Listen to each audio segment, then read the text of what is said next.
mother and dad and siblings, all lived in a big house, really pretty big house in South Orange, New Jersey. It was our grandparents' house, or my grandparents, my mother's mother and stepfather.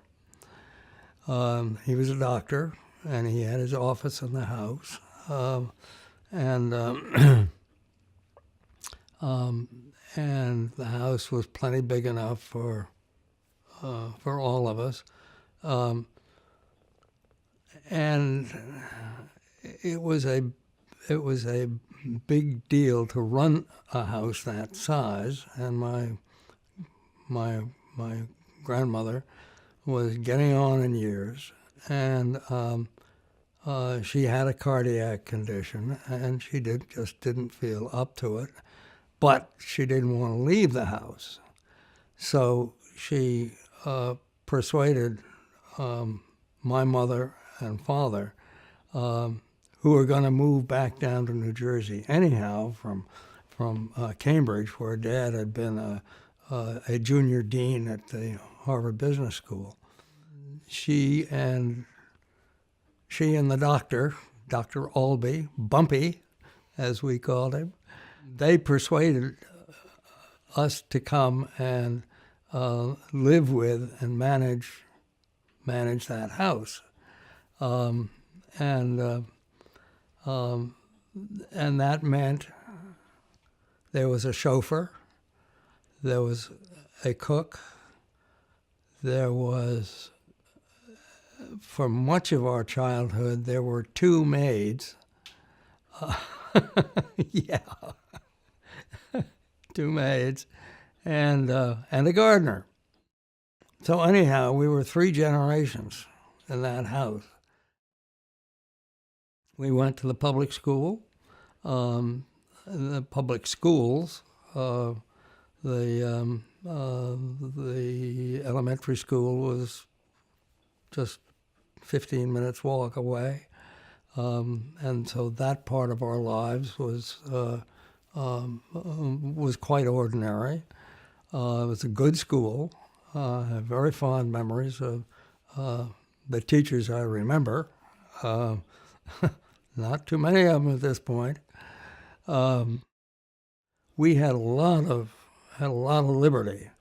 And it was not uncommon at all for us on weekends to, after breakfast, just get up and say, okay, I'm going out, I'm going out to play, and I'll see you at lunch,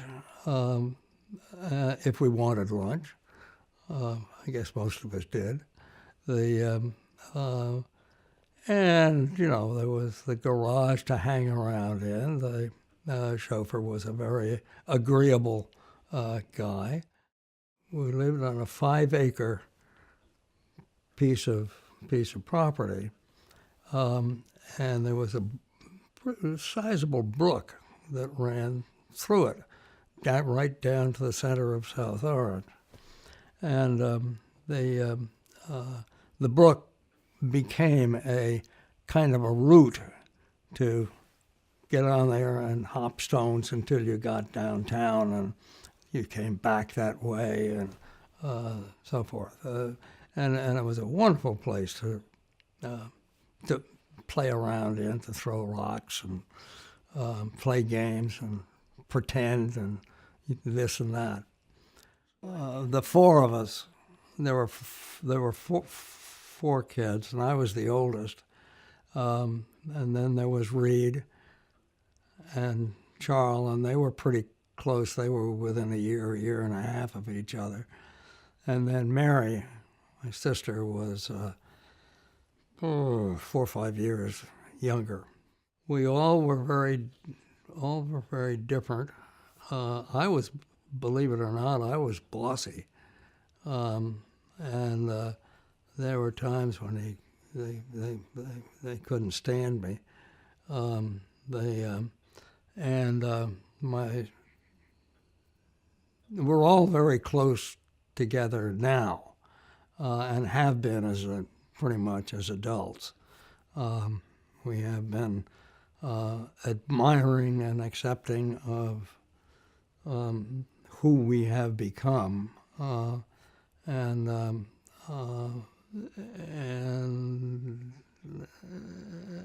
and we're all pretty proud of each other. They which is really nice. But Mary still reminds me of the time that the three of us were playing soldier, and we persuaded her that she was a prisoner, and so we tied her to the flagpole, and then of course we went off somewhere, and they and she really got burned at that. She has forgiven us, or forgiven me anyhow, because I was the instigator. We had Lionel trains set up in the attic. There were a couple of dogs in the house, Boston Terriers. And one day in the wintertime, we couldn't find the dog. And we got terribly worried. We couldn't remember, and that includes my mother. We got terribly concerned about this poor little, skinless mutt, hairless mutt, Boston Terrier. I guess toward the end of the day, I went up to the attic, and there are two rooms, one of which we had our trains set up on the floor, and all of a sudden I heard a little scratching at the door that went into the cold part of the attic, where trunks and suitcases and all the stuff that wasn't used except occasionally gets stored, as it still does today. And darned if the dog had not gotten in there, and someone had felt a kind of a chill. So they went up and closed the door, not realizing he was in there. And anyhow, the story ended happily. He wasn't mad at us, and and every evening, the entire family gathered in the living room for drinks before dinner, and of course, kids didn't have anything but tomato juice. But the four adults all drank whiskey, and it was a kind of a ritual, and it served its purpose in bringing everybody together. And then we would all proceed into the dining room. Oh, we had a butler, obviously, and he would come and call us to dinner. And we'd all go in and we'd gather around the table.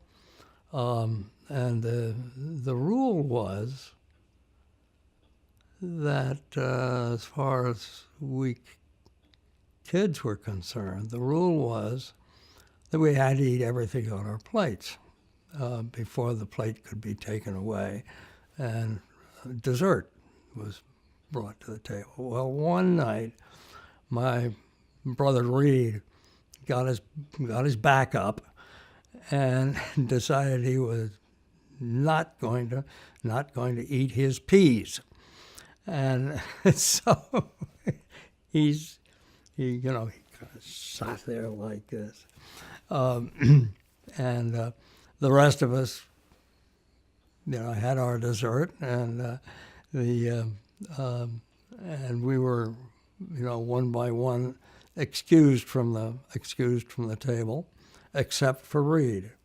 And finally, he and his grandfather were the only ones remaining, and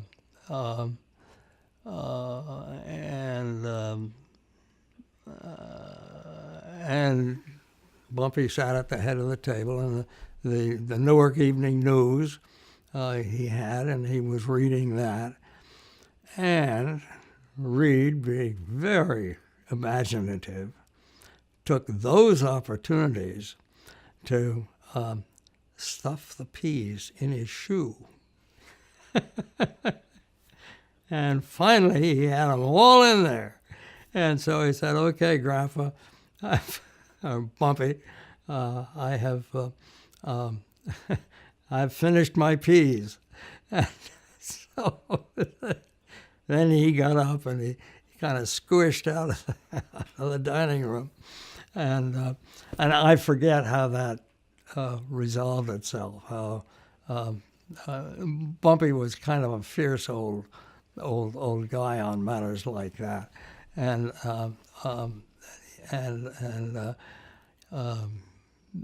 I'm not sure he ever found out, but the rest of us sure knew it. We were the third generation, and they all married and had lots of children.